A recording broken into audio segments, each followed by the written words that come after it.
এদিকে মধ্যমগ্রামে খুনের ঘটনায় ফরেনসিক টিম গতকাল রাতে মোট 20টি জিনিস সিজ করে। তার মধ্যে রয়েছে নিহত সুমিতা ঘোষের জামা কাপড়, মোবাইল, ভোটার কার্ড, আধার কার্ড, প্যান কার্ড এবং একটি ভ্যানিটি ব্যাগ। ঘরের ভেতরে মোট 5 জায়গা থেকে রক্তের নমুনা সংগ্রহ করেছে এফএসএল টিম এবং অভিযুক্ত যে দুজন ধরা পড়েছে তাদের কাছ থেকে 3টে মোবাইল সহ বাড়ি থেকে মোট 4টে মোবাইল উদ্ধার করা হয়। যে ইট দিয়ে মাথা থেতলে দেওয়া হয়েছিল সেই ইট বাড়ির বাইরে একটি বাগানের মধ্যে ফেলে দিয়েছিল। ইট উদ্ধার করে তদন্তকারী আধিকারিকরা। পাশাপাশি এছাড়াও যে ট্যাক্সি করে দেহ নিয়ে যাওয়া হয়েছিল সেই ট্যাক্সির ভেতরে কোনো প্রমাণ আছে কিনা সেটাও খতিয়ে দেখছেন তদন্তকারী আধিকারিকরা। এই মুহূর্তে আমাদের সঙ্গে সরাসরি রয়েছেন প্রতিনিধি দীপঙ্কর ভৌমিক। দীপঙ্কর, মধ্যমগ্রামে ও সুমিতা ঘোষের বাড়ি থেকে কি কি তথ্য উদ্ধার হলো, কি পাওয়া গেল, কি নমুনা সংগ্রহ করলো তদন্তকারী আধিকারিকরা?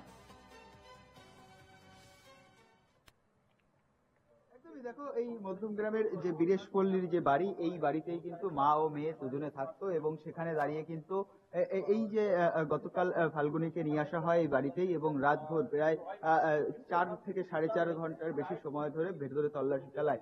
যেমনটা ইতিমধ্যে সূত্র মারফত জানা যাচ্ছে, ইতিমধ্যে 5 জায়গায়, ঘরের 5টি জায়গায় কিন্তু রক্তের নমুনা পেয়েছে তদন্তকারী আধিকারিকেরা, ফরেনসিক আধিকারিকরা সেই নমুনা কিন্তু সংগ্রহ করেছে। পাশাপাশি 4টি মোবাইল উদ্ধার করা হয়েছে এবং একাধিক নথিপত্র উদ্ধার করা হয়েছে। যে সুমিতা ঘোষ তিনি যে মারা গিয়েছিলেন তার যে সমস্ত নথি, সেই একাধিক নথি কিন্তু তারা উদ্ধার করেছে এবং তার এই যে বাড়ির পাশে যে বাগান, আমি বাগানের ছবিটা একটু দেখানোর চেষ্টা করছি। ঠিক এই পেঁপে গাছের নিচেই কিন্তু যে ইট দিয়ে মূলত আঘাত করা হয়েছিল সেই ইট কিন্তু এখান থেকে উদ্ধার করেছে তদন্তকারী আধিকারিকেরা এবং তার পাশাপাশি যে গাড়িতে করে এই মৃতদেহ বা এই যে বডির অংশ ট্রলি নিয়ে যাওয়া হয়েছিল সেই গাড়িতেও ফরেনসিক তদন্তকারী আধিকারিকেরা তারা কিন্তু নমুনা সংগ্রহ করেছে যে সেখানে কোনো তথ্য প্রমাণ পাওয়া যায় কিনা। তার কারণ যে ঘটনা গতকাল সকালবেলা এই যে উত্তাল হয়ে উঠেছিল শহর কলকাতা এবং তার পরবর্তী সময় জানা যায় যে এই যে মধ্যমগ্রামের যে বাড়ি, এখানেই কিন্তু মূলত এই মা ও মেয়ে তারা থাকতো। প্রায় 2.5 থেকে 3 বছর হয়েছে তারা এখানে ভাড়া থাকতো এবং সেখানে দাঁড়িয়ে কিন্তু এই যে বাড়ির পাশে যে বাগান, এই বাগানে তারা ইট ফেলেছিল। তবে যে অস্ত্র দিয়ে তার পায়ের অংশ কাটা হয়েছিল সেই অস্ত্র কিন্তু এখনো পর্যন্ত উদ্ধার করা সম্ভব হয়নি। প্রশাসনের পক্ষ থেকে বা সূত্র মারফত যেমনটা জানা যাচ্ছে, এই অস্ত্র মূলত কোথাও এখান থেকে অন্যত্র নিয়ে গিয়ে সেখানে ফেলে দেওয়া হয়েছে। ফলে দেখো, অভিযুক্তদের আজ কিন্তু আদালতে তোলা হবে এবং তার পরবর্তী সময় পুলিশ নিজেদের হেফাজতে নিয়ে তদন্ত গতি এগিয়ে নিয়ে যাবে। এই ঘটনার সাথে আরো কেউ যুক্ত আছে নাকি সেই বিষয়টা যেমন স্পষ্ট করতে হবে। পাশাপাশি কিন্তু ইতিমধ্যেই একাধিক সিসিটিভি ফুটেজ যেখানে দেখা গিয়েছে যে ভ্যানে করে মূলত সেই যে সেই ট্রলি নিয়ে গিয়ে দোলতলা থেকে ট্যাক্সি করে তার পরবর্তী সময় আড়িটলা ঘাটে যাওয়া হয়েছিল।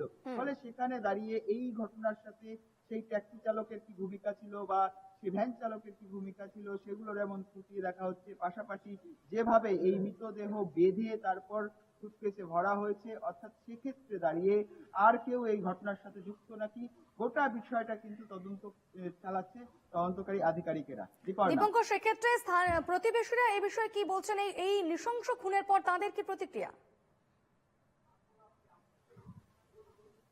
দেখো, প্রতিবেশীরা কিন্তু গতকাল থেকেই তারা কিন্তু জানিয়েছেন এই যে যাদের বিরুদ্ধে অভিযোগ উঠে আসছে মা ও মেয়ে, তাদের সাথে কিন্তু কোনো রকম ভাবেই কিন্তু ভালো সম্পর্ক ছিল না পরিবারের সদস্যদের এবং সেক্ষেত্রে দাঁড়িয়েই কিন্তু প্রতিবেশীরা কোনো রকম ভাবে কোনো মুখ খুলতে চায়নি এই ঘটনার পরিপ্রেক্ষিতে। তারা যেমনটা জানিয়েছে, এই যে পরিবার রয়েছে, এই পরিবারের যে বাড়ি, এই বাড়িতে সন্ধ্যা হলেই বাইরে থেকে মানুষজন আসা যাওয়া করত এবং সেখানে দাঁড়িয়ে প্রতিবেশীদের সাথে তা নিয়ে একটা বিবাদ ছিল এবং সেই বিবাদের কথা বিভিন্ন সময় কিন্তু স্থানীয় জনপ্রতিনিধি থেকে শুরু করে থানা সমস্ত জায়গায় জানানো হয়েছে। তোমাকে জানিয়ে রাখবো, এই যে ফাল্গুনী তার যে স্বামী, তার বিরুদ্ধেও কিন্তু মধ্যমগ্রাম থানায় অভিযোগ রয়েছে এবং সেখানে দাঁড়িয়ে কিন্তু এই পুলিশ, মধ্যমগ্রাম থানার পুলিশ তাকে তুলে নিয়ে এসেছিল এবং তার উপরে অত্যাচার করা হতো, অর্থাৎ এই যে ফাল্গুনির উপর অত্যাচার চালানো হতো,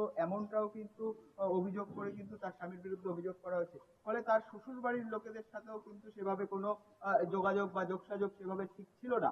ফলে সেই জায়গায় দাঁড়িয়ে এই যে তার পিসির শাশুড়ি অর্থাৎ 11 তারিখ তিনি কেন এখানে আসলেন, কি কারণে এসেছিলেন, সেই বিষয়গুলোও কিন্তু জিজ্ঞাসাবাদ করতে অবশ্যই করে তুমি সঙ্গে থাকো দীপঙ্কর, আমি আবারও ফিরছি তোমার কাছে।